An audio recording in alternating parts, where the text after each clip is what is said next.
Assalamualaikum warahmatullahi wabarakatuh. Hari ini ketemu sama Ibu Siti Zubaida, guru mata pelajaran kimia di SMA Islam An-Nizam, Medan. Gimana kabarnya anak-anak Ibu semua? Semoga kita semua selalu sehat dan selalu dalam lindungan Allah Subhanahu wa Ta'ala. Jadi hari ini kita akan belajar kimia yang pastinya sangat seru untuk dipelajari. Oke, jadi hari ini kita akan membahas tentang sistem periodik unsur. Jadi ini materi baru ya, tentang sistem periodik unsur. Apa sih Bu yang mau dibahas di sistem periodik unsur? Kita lihat sama-sama. Oke, di sini kita lihat dulu pengertiannya, karena sistem periodik unsur ini kan merupakan materi baru yang akan kita pelajari, ya kan? Jadi sistem periodik unsur ini dia merupakan pengelompokan unsur-unsur kimia berdasarkan kemiripan sifatnya. Jadi seperti yang kita tahu ya, kalau misalnya di alam ini kan ada banyak sekali unsur-unsur kimia, ya kan? Nah, unsur-unsur kimia ini ternyata ketika diteliti ada beberapa unsur yang memiliki kemiripan sifat satu sama lain.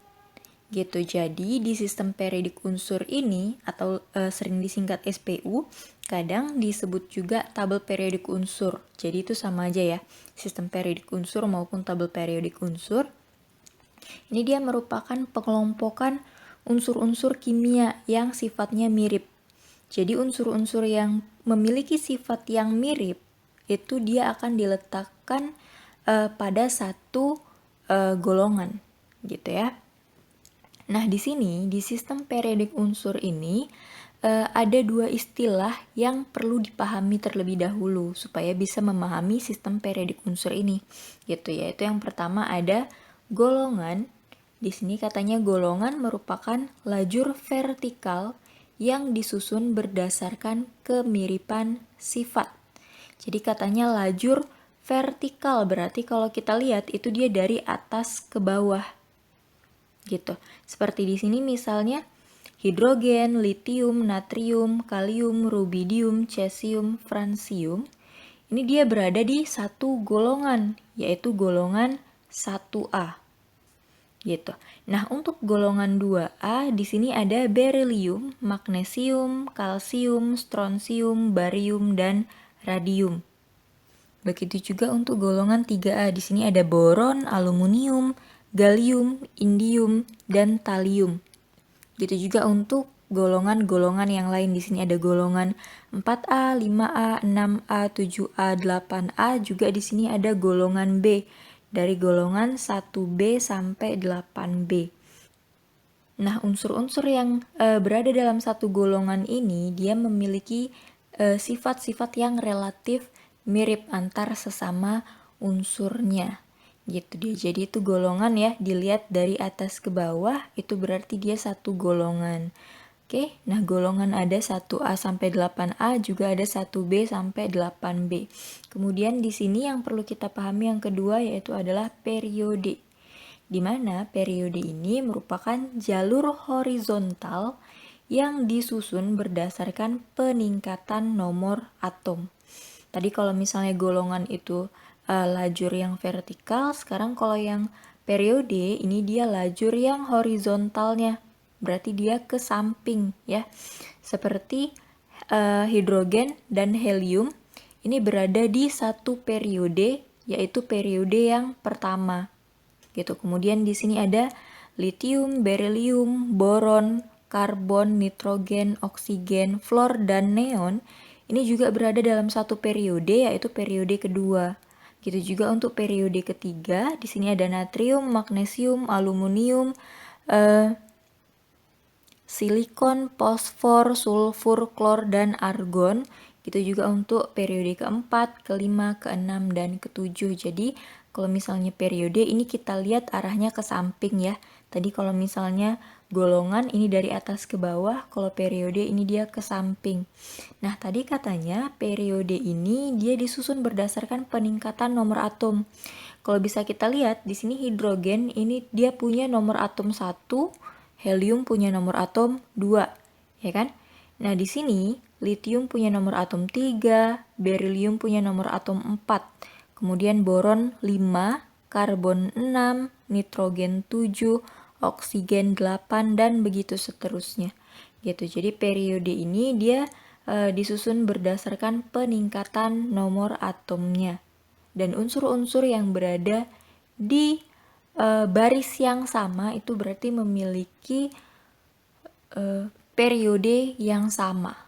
Gitu dia. Jadi itu tadi golongan dan periode. Golongan dilihat dari lajur vertikalnya, sedangkan periode dilihat dari lajur horizontalnya. Gitu dia, oke? Jadi seperti misalnya kita lihat di sini ada Ca.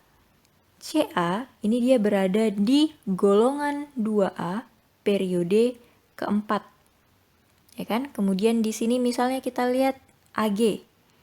Ag ada di golongan 1B periode kelima. Gitu ya. Jadi itu cara melihat golongan dan periode. Oke. Selanjutnya di sini yang mau kita bahas adalah nama-nama golongan. Jadi tadi kan kita udah paham ya apa itu golongan, apa itu periode ya kan. Nah tadi golongan ini kan disusun berdasarkan kemiripan sifat-sifat dari unsur-unsurnya ya kan. Nah ternyata masing-masing golongan ini dia punya nama yang berbeda-beda, jadi ada ciri khasnya dia. Nah untuk golongan 1A ini disebut golongan alkali. Jadi semua unsur-unsur yang ada di golongan 1A ini disebut golongan alkali ya. Kemudian golongan 2A ini dia disebut alkali tanah.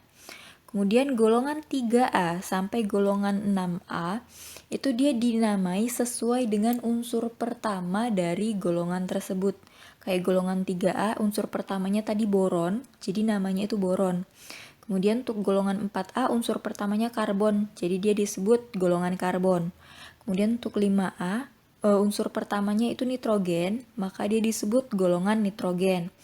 Golongan 6A unsur pertamanya oksigen, maka disebut golongan oksigen. Nah, untuk golongan 7A ini dia disebut golongan halogen. Golongan 8A dia disebut gas mulia, dan golongan B ini secara umum disebut sebagai golongan transisi. Gitu. Jadi golongan B dari golongan 1B sampai 8B ini disebut transisi. Nah, untuk golongan 1A secara umumnya ini dia disebut sebagai golongan utama.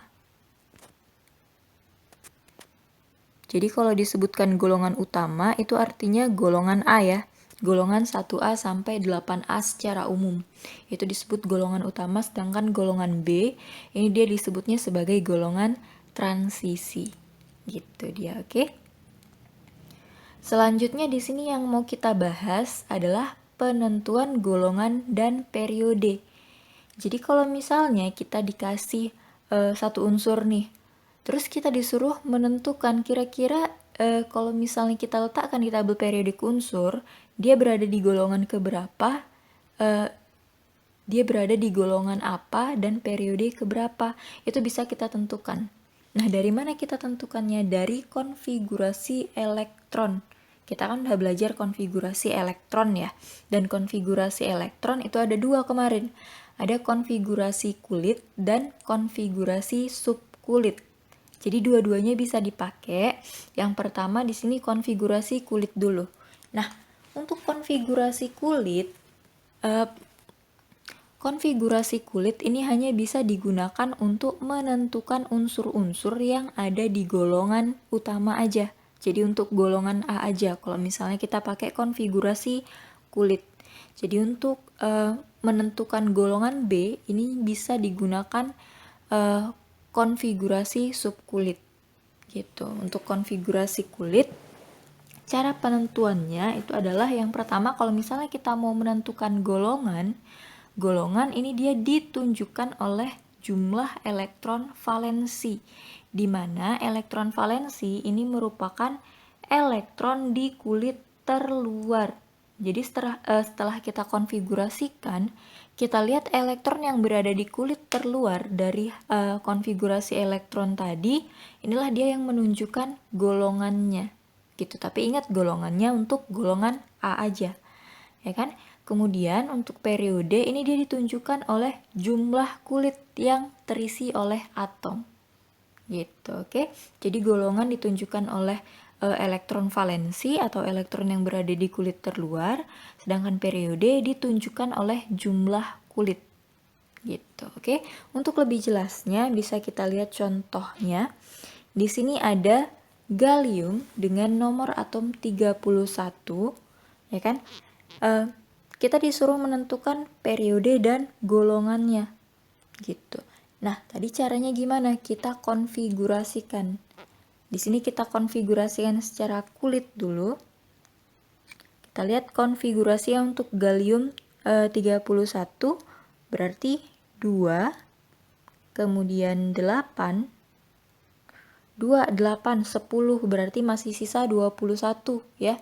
Ingat di kulit KLM. Di M, elektron maksimum yang bisa terisi itu adalah 18. Karena sisa hanya 21, berarti kan lebih dari 18. Maka kita isi 18. Kemudian setelah 18, sisanya tinggal 3 lagi, ya kan? Maka di sini kita tulis 3. Maka konfigurasi untuk gallium dengan nomor atom 31 adalah 2, 8, 18, 3. Ya kan? Nah, sekarang kita lihat di sini golongannya. Golongan tadi katanya ditentukan dari elektron valensi. Nah, elektron valensinya di sini yang mana? Ini elektron valensinya. Elektron yang berada di kulit terluar, berarti kulit terakhir, ya kan? Nah, di sini di kulit terluar elektronnya yang terisi itu adalah 3. Maka elektron valensinya adalah 3, itu adalah 3A. Nah, untuk penulisan golongan ini harus dengan menggunakan angka Romawi gitu. Jadi 3-nya itu 3 Romawi. Kemudian kita lihat, kita tentukan periodenya. Nah, periode tadi katanya dilihat dari jumlah kulit yang terisi oleh elektron, ya kan? Nah, di sini kita lihat jumlah kulit yang terisi oleh elektron berapa? 2. Berarti di kulit pertama ya. Kemudian 8 di kulit kedua, 18 di kulit ketiga, 3 di kulit keempat. Maka gallium itu ada di periode keempat karena jumlah kulitnya ada 4. Gitu. Maka gallium dengan nomor atom 31 ini dia berada di golongan 3A dan di periode keempat dalam sistem periodik unsur. Gitu, oke. Nah, contoh selanjutnya di sini ada Cl dengan nomor atom 17. Sama seperti tadi ya, kita konfigurasikan dulu. Berarti Cl-nya setelah kita konfigurasikan jadi 2, 8, udah 10 ya, sisa 7. Konfigurasinya adalah 2, 8, 7. Sama seperti yang tadi, kita tentukan dulu golongannya. Golongannya dilihat dari elektron terluar atau elektron valensi. Elektron valensinya di sini adalah 7. Ya kan? Maka Cl dengan nomor atom 17 itu berada di golongan 7A. Itu dia. Oke? Jadi dia berada di golongan 7A. Sekarang kita tentukan periodenya. Periode ingat tadi dilihat dari jumlah kulitnya. Di sini dia ada kulitnya 1, 2, 3. Maka Cl dengan nomor atom 17 ini berada pada periode ketiga. Gitu, oke? Jadi Cl dalam tabel periodik unsur berada di golongan 7A periode ketiga. Itu dia cara penentuan golongan dan periode dengan konfigurasi kulit. Gitu, bisa dipahami ya?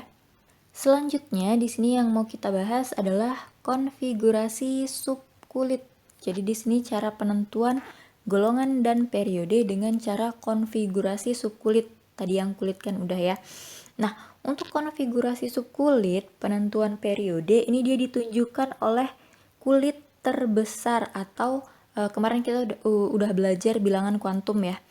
Di sini dia ditunjukkan oleh kulit atau bilangan kuantum utama atau N yang terbesar dari konfigurasi. Jadi setelah kita konfigurasikan, kita lihat N-nya yang terbesar, itulah periodenya. Gitu, oke? Untuk penentuan golongannya, ini dia tergantung. Tergantung apa, Bu? Tergantung konfigurasinya, ujung dari konfigurasinya ini berhenti di subkulit apa. Gitu. Kalau misalnya dia berhenti di subkulit S atau P, maka dia termasuk golongan A atau golongan utama. Jadi kalau misalnya dia berhentinya di S dan P, dia termasuk golongan A, ya kan? Nah, di sini kalau misalnya dia berhenti pada subkulit S dengan elektron 1, ya, jadi jumlah elektronnya 1, maka dia termasuk golongan 1A. Sedangkan kalau misalnya dia berhenti di S dengan elektron 2, maka dia termasuk golongan 2A. Kalau misalnya dia berhenti di subkulit P dengan elektron 1 di subkulit P-nya, maka dia termasuk golongan 3A. Jadi kalau kita lihat dari ujung konfigurasinya, kalau misalnya ujungnya P, ini kita tinggal jumlahkan aja sama elektron yang ada di S. P elektronnya kalau misalnya dia berhenti di P1, maka jumlahkan 1 itu dengan elektron yang ada di S, berarti 2 ya. Maka 1 ditambah 2 itu adalah 3. Maka dia termasuk golongan 3A.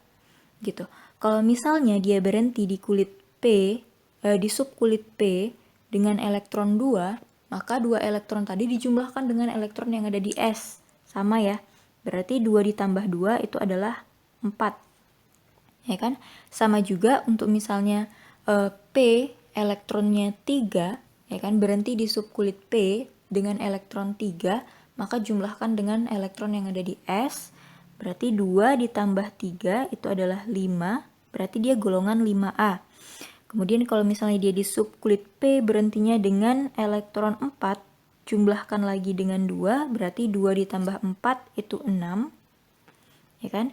Kemudian kalau dia berhentinya di P dengan elektron 5, maka jumlahkan juga dengan 2 elektron yang ada di kulit S, berarti 7, ya kan? 2 ditambah 5, 7, berarti dia golongan 7A. Yang terakhir kalau misalnya dia berhenti di subkulit P dengan elektron 6, sama jumlahkan juga dengan subkulit S dengan elektron yang ada di subkulit S, berarti kalau kita jumlahkan itu hasilnya 8, maka dia berada di golongan 8A. Gitu. Jadi yang kita lihat itu dia berhentinya di mana? Di subkulit S, P, atau D, atau F. Kalau misalnya dia berhentinya di subkulit S dan P, maka dia termasuk golongan 1A. Kalau misalnya berhentinya di S1, maka dia golongan 1A. Kalau dia berhentinya di S2, maka dia golongan 2A. Kalau dia berhenti di golongan P, maka lihat elektron yang ada di P tersebut, ya kan, di P waktu dia berhenti, kemudian jumlahkan dengan elektron yang ada di subkulit S. Gitu, subkulit S sebelumnya ya. Hasil penjumlahannya itulah golongannya. Gitu. Kalau misalnya dijumlah si P-nya 3, ya kan? Kemudian kita tambahkan dengan elektron yang ada di S pasti elektronnya 2, maka 3 ditambah 2, 5. Berarti dia golongan 5A. Gitu, oke? Untuk lebih jelasnya kita lihat di sini ada contohnya. Yang pertama di sini ada gallium dengan nomor atom 31. Berarti yang pertama kita konfigurasikan dulu ya. Kita konfigurasikan secara subkulit. Gallium 31 di sini berarti yang pertama 1s2, kemudian 2s2, 2p6, 3s2, 3p6, 4s2, 3d10. Di sini sambil kita hitung elektronnya, di sini udah ada 2 ditambah 2 4 ditambah 6 10 ditambah 2 12 ditambah 6 18 ditambah 2 20 ditambah 10 30. Berarti sisa 1 ya. Setelah 3D itu dia 4P 1, ya kan? Nah, di sini kita lihat ternyata berhentinya itu dia di subkulit P, ya kan? Di subkulit P, dan di subkulit P-nya ini elektronnya ada ya kan? Ingat kalau misalnya dia berhentinya di subkulit P, maka untuk lihat golongannya, ini kita jumlahkan elektron yang ada di subkulit P dengan elektron yang ada di subkulit S. Gitu.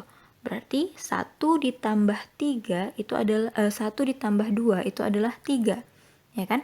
Maka gallium ini dia berada di golongan 3A. Itu dia. Oke? Jadi kita lihat berhentinya di mana. Kalau misalnya dia di S, langsung aja lihat elektron yang ada di S itu berapa. Tapi kalau berhentinya di subkulit P, maka jumlahkan elektron yang ada di subkulit P tersebut dengan elektron yang ada di S. Gitu. Nah, di sini ada contoh lain. Ada kalium dengan nomor atom 19. Sama seperti tadi. Nah, sekarang kita lihat di sini periodenya. Periode tadi katanya ditunjukkan oleh kulit atau N terbesar dari konfigurasi. Kita lihat N itu ditunjukkannya dari mana? N itu dia ditunjukkannya dari angka yang ada di depan, ya kan? Berarti di sini ada 1, ada 2, ada 3, kemudian ada 4. Berarti yang terbesar itu adalah 4. Maka periode dari gallium dengan nomor atom 31 ini adalah 4. Gitu. Maka si gallium ini dia berada di golongan 3A periode keempat. Gitu. Oke. Nah, sekarang kita lihat di sini ada contoh kedua. Di sini katanya ada kalium dengan nomor atom 19. Sama seperti sebelumnya ya. Yang pertama ini kita konfigurasikan terlebih dahulu. Berarti di sini kita konfigurasikan jadi 1s2, 2s2, 2p6, 3s2 sambil kita hitung lagi. 2, 2, 4 ditambah 6, 10 ditambah 2, 12. Ya kan? Berarti masih butuh 7 lagi. Nah, setelah 3s2 itu 3p6. Jadi 18 ya, kurang 1 lagi. Berarti lanjut ke 4S1. Nah, di sini kita lihat berhentinya di 4S1. Dia berhenti di subkulit S. Maka kalau dia berhenti di subkulit S, yang kita lihat itu hanya elektron yang ada di kulit S aja. Berarti si 1 ini yang kita lihat. Gitu. Maka si kalium ini berada di golongan 1A. Gitu. Jadi kalau dia berhenti di subkulit S, tinggal kita lihat aja elektronnya yang ada di subkulit S tersebut ya. Nah, untuk periodenya sama seperti yang tadi kita lihat kulit terluarnya. Kulit terluarnya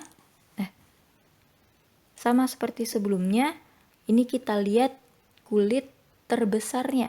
Di sini kulit terbesarnya itu adalah 4, ya kan? Maka dia berada di periode keempat juga. Maka kalium dengan nomor atom 19 ini berada di golongan 1A periode keempat. Gitu dia, oke?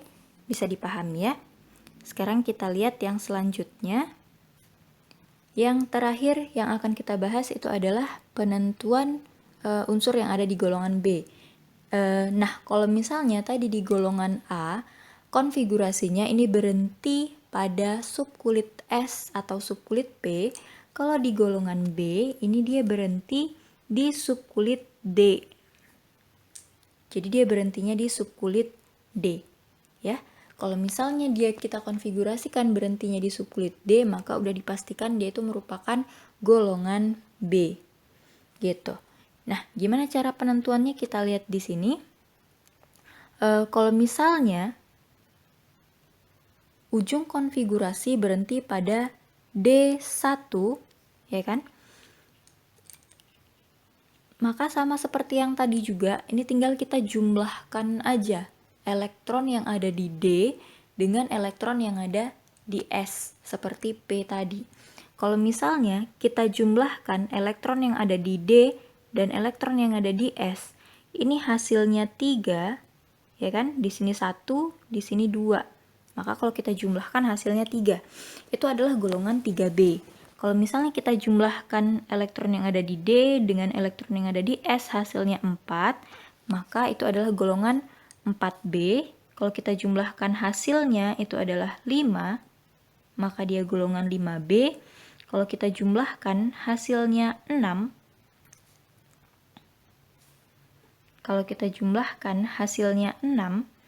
maka dia merupakan golongan 6B.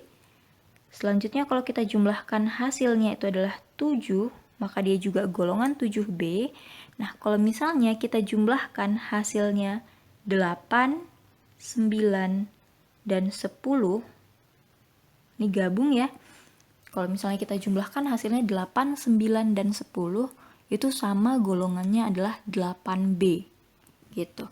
Nah, sedangkan kalau misalnya kita jumlahkan hasilnya 11, ya kan? Di sini 3D, 10, sama S1. Kalau kita jumlahkan kan hasilnya 11 ya.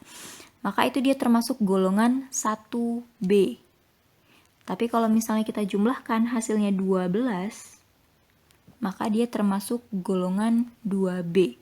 Jadi sama seperti yang P tadi, cara penentuannya ini kita jumlahkan aja elektron yang ada di subkulit D dengan elektron yang ada di subkulit S.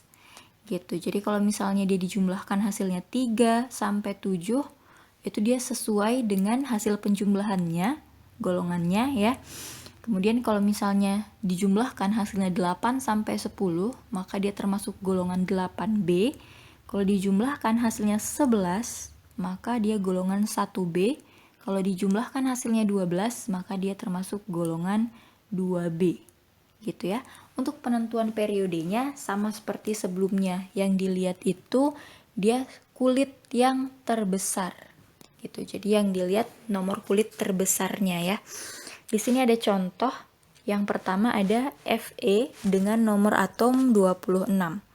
Sama seperti sebelumnya, yang pertama kali harus kita kerjakan itu adalah konfigurasinya dulu. Berarti Fe kita konfigurasikan jadi 1S2, 2S2, 2P6, 3S2, 3P6, 4S2, 3D6. Ya kan? Kita hitung di sini 2, 2, 4 ditambah 6 berarti 10 ditambah 2 berarti 12 ditambah 6 18 ditambah 2 20 ditambah 6 26 pas ya. Nah, sekarang kita tentukan golongannya dulu. Nah, di sini ini kan berhentinya di D ya. Di D dengan elektron 6. Nah, elektron yang ada di subkulit D, seperti yang udah Ibu jelaskan tadi, ini kita jumlahkan dengan elektron yang ada di subkulit S. Gitu.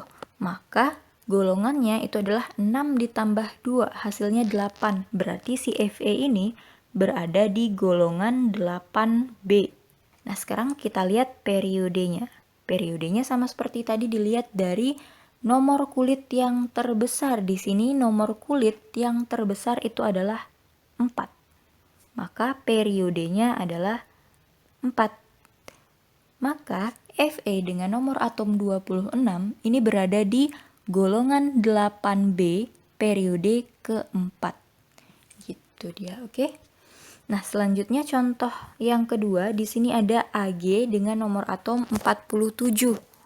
Sama seperti sebelumnya, ini kita konfigurasikan terlebih dahulu, ya kan? Berarti di sini 1S2, 2S2, 2P6, 3S2, 3P6, 4S2, 3D10, 4P6, 5S2, 4D9. Ya kan? Nah, di sini sama seperti yang tadi ya. Dia berhentinya di subkulit D, ya kan? Kalau dia berhentinya di subkulit D, maka seperti yang tadi juga cara penentuan golongannya ini kita lihat elektron yang ada di subkulit D, kemudian kita jumlahkan dengan elektron yang ada di subkulit S. Gitu. Di sini di subkulit D ada 9 elektron, di subkulit S di sini ada 2 elektron. Ini kalau kita jumlahkan hasilnya 11. Ya kan? Maka Ag ini dia berada di golongan 1B. Ingat kalau misalnya dia dijumlahkan hasilnya 11, maka dia termasuk golongan 1B. Ya kan? Nah, untuk periodenya kita lihat di sini, tadi periode dilihat dari kulit yang terbesar, ya kan? Di sini nomor kulit yang terbesar ini adalah 5. Maka periodenya di sini adalah 5. Ya kan? Berarti Ag dengan nomor atom 47, ini dia berada di golongan 1B periode kelima. Itu dia, oke? Bisa dipahami ya? Oke, sekian pembelajaran kita untuk hari ini. Sampai ketemu di video pembelajaran yang berikutnya. Jangan lupa like, komen, dan share video ini. SMA Islam An-Nizam, unggul, cerdas, Islami. Assalamualaikum warahmatullahi wabarakatuh.